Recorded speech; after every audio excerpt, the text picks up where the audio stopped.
Le 22 mars, moi je partais en voyage avec mon épouse à New York. On était dans la file d'attente pour l'enregistrement des bagages.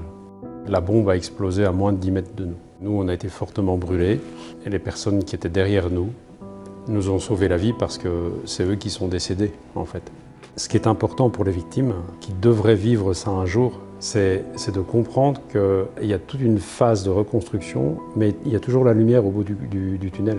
Le 22 mars, je suis en première rénovée. À 9 h, on m'interrompt pour me signaler qu'il y a eu une explosion à l'aéroport, l'aéroport dans lequel étaient du coup mes parents qui partaient à New York. On m'en dit pas plus, à part qu'ils sont vivants et qu'ils vont pas tarder à rentrer à la maison.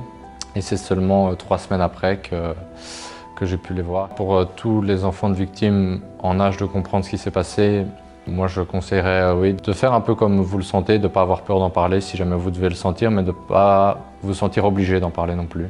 Aller voir des spécialistes si besoin, et puis prendre le temps de se reconstruire, le temps de réfléchir. Ça met du temps, mais ça finit par se reconstruire.